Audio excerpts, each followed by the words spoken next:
Hey guys, we're going to take a look at something awesome today by AtGames. It is the Atari Flashback X. This is the newest model of Atari Flashback they've released. This just released maybe a couple months ago. And there's a couple versions to this. You have the regular X edition and you have the deluxe edition, which gives you 10 more games. But that's not really important. And we'll talk about why later.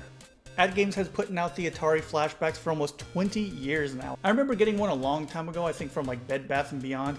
But this is a much improved version of the older systems. And if you're a huge fan of the Atari 2600 and you want a mini version of that, this is exactly what you want. First thing we're going to do is open up the box, take a look inside. Alright, here we are, the Atari Flashback X. As you can see, 110 built-in games. The bottom icons show we have wired controllers, 720p HD output.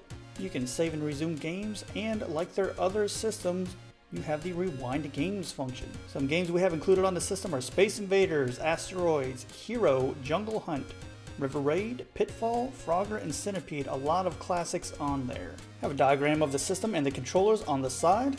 And on the back we have about half of the games included on the system. So let's get this open.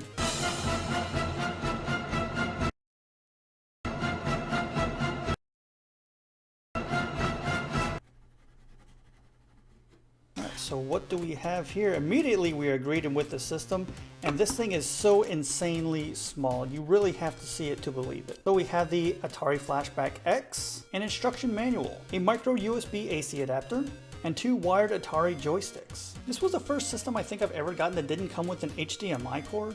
Normally systems don't include the power cord, which I kind of understood because you probably have one of these cords lying around somewhere else. And if I'm being honest, I think I have more HDMI cables than these power cords, so the fact that one is not included with the system is kind of weird to me, but not a huge deal. The instructions give you the appearance and the key list, the button layout for the controller, and other instructions like how to play with 3 or 4 players, rewinding the game, loading and saving your game, and things like that. On the reverse side, you have the entire game list. The controllers are extremely accurate to the originals. It's been a very long time since I used an Atari controller, but from what I remember, these are almost exactly like this. To include this like middle rubbery plunger area, I do remember that being on the original, and they are included here with the flashback as well. On the bottom of each corner you have the player indicator for player 1 or player 2, and that does make a difference because the player 1 controller has a few more buttons than the player 2 controller. On the front of the player 1 controller you have the menu, select, start, and rewind buttons. And in the top left corner you have the big red action button. Now these controllers are not USB, they are the 9-pin controllers, just like the originals. Looking at the system itself, this thing is so incredibly accurate to the original. You have your on-off power switch, you have your A and B difficulty for the left controller or the player 1 controller, A and B difficulty for the right controller, you have the game select button and the game reset button to reset your game. You'll notice there are no controller ports on the front of the system, and that is because you can find them on the rear, along with the HDMI output and the power input. On the bottom of the system you do have the little rubber feet to prevent it from sliding around when playing. And unlike the previous versions, you can look all around the system, but you will not find an SD card slot anywhere. That slot was used to upgrade the firmware. So at first glance it looks like you cannot add any games to the system. Or can you? But we'll talk about that later. And there you have it, all the hardware that comes with the new Atari Flashback X. The detail on these things is amazing. It is so accurate to the original, and this was the very first system I ever played, so when I first opened the box up, the nostalgia hit me really hard. And if you want to impress me, go with the wood grain. Something I want to talk about before we move on is AtGames' National Owners Day. It is a day-long event on February 14th, 2020, so coming up real soon. It's where AtGames is giving back to the community and celebrating those owners who have the Legends Ultimate Arcade, their big arcade machine. 350 games, it's something I've wanted for a long time since I found out about it last year. Throughout the day, they're gonna have a lot of giveaways and sales, including third-party products and accessories. And they said there's gonna be 1 or 2 secret announcements. So to keep track of all that stuff, you can join them at their social media, either Discord, their Facebook page, or their Twitter account. And I'll have all those linked in the description. So the system looks nice, but we need to see how this actually plays. I'm going to hook this up, we're going to take a look at the list of games, the menu, and different features that the system has. So let's see how AtGames has improved the Atari Flashback. First thing I noticed was in the upper right corner, we have the boom! I think that's a marketing thing by AtGames. They're going to have their blast consoles, and now they have their boom consoles. Not really sure. Anyway, you have that menu music.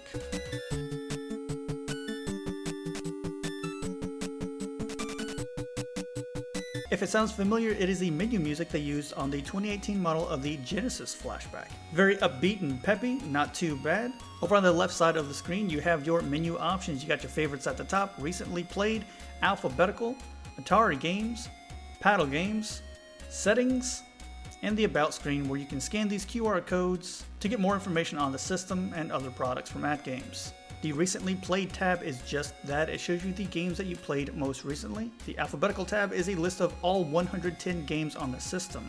The Atari games option gives you a list of the first party Atari games. And the paddle games option shows you a list of the games you can use the paddle controllers with. Those will have to be ordered separately. You can get them from the AtGames site. Taking a quick look at the settings, we have the same bezel options as on the Sega Genesis Mini. You have the no bezel option, the bright colors with the Genesis controller in the bottom corner, black background with a blue grid, the pink and blue shapes, and the retro style background with the pink sky and the blue mountains. The only negative thing I have to say about the bezels is that I wish they had included something different than this one right here with the Genesis controller. It just seemed a little lazy to me that they just brought it over from the older systems when they could have just put an Atari controller in the corner instead. You also have the option to delete all your save states and the option to turn off the background music. The controller is very responsive in this menu. It was kind of weird using a joystick type controller to navigate at first. You'd think there would be issues with hitting like up instead of right or down instead of left or anything like that, but no, this controller is very solid. Every direction you're looking to push is done accurately. Just going over a few of the games on the system, you've got Adventure, Adventure 2, Asteroids, Bowling, Breakout, Burger Time, Centipede, Circus Atari, Combats, and apparently there was a Combat 2, Crystal Castles, Dragster, Frogger, Missile Command, Pitfall. You got the 50 versions of Pong on here. With all these games, there's definitely something you'll be able to find and enjoy. What I always appreciated about the Atari 2600 was its focus on multiplayer. Almost every game on here is a multiplayer game, and some are even 3 or 4 player games. And if you do purchase the additional paddle controllers, it does separate the paddle games for you. There look to be about 12 of them in all. I thought that was a nice touch so you don't have to sift through the 110 games to find these. To select the game, you hit the fire button. You're greeted with a short description as well as the controls for the game. This list of controls not only go over what the buttons on the controller do, but as well as the switches on the system. There's a note at the bottom of these instructions to let you know if the game you selected does not support the save, load, or rewind functions. Hitting the select button on this screen adds this game to your favorites. We're going to hit fire one more time, start up some Space Invaders. This is one of my favorite games on the system. So a couple things to notice here. One is we don't have the background that we selected earlier. And 2, this doesn't appear to be the Atari version of Space Invaders. Now, I'm not complaining. I do like this game a lot. It is one of my favorite arcade games. But when I get an Atari system, I do prefer that version of the game. The controller is very responsive. I'm not having any difficulty controlling my little ship at the bottom, taking out the aliens, dodging their shots. I don't feel any lag, and I feel that the sound is being emulated perfectly. These guys are about to get really fast really soon. Next, we're going to take a look at Missile Command. I'm going to hit start to skip that description screen and to load the game directly. So from here I have a couple options. I can hit the select button on controller 1 to change my game type, or I can hit the game select button on the system itself. Also, by hitting the left difficulty switch on the system, I get that little notification in the bottom left saying if I'm on easy or hard mode. When you open up the menu on a game that does support the save slots, this is what you get. You can hit the action button on the save slots and you get 5 to choose from. Hitting the fire button will save your game, and you have the option to delete that save by hitting down on the controller. At the bottom is a scanline filter option, and it does give a more authentic look to these games. Normally I do not care for the scanline filter, but it actually looks really good on the system. So to show you how the rewind feature works, we're going to play a round of bowling. Let's see how well we do. Oh, almost. We can probably pick up that spare. Let's see. Alright, we just have to time it. And go. Oh no! We didn't get the spare. But hitting the rewind button can take us back, and we can give it another shot. I never said I was good at bowling. Sorry for the gorilla style video here, but for some reason the Elgato capture card wasn't behaving with the Atari Flashback. I want to make sure you guys got the full effect of the sounds of the Atari, so here's some game footage.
And there you have it. Like I mentioned before, if you're a 2600 fan, you have to get this. Even if you weren't huge into the 2600, I still recommend this as its own system, especially if you're like me and you're trying to collect all the mini systems.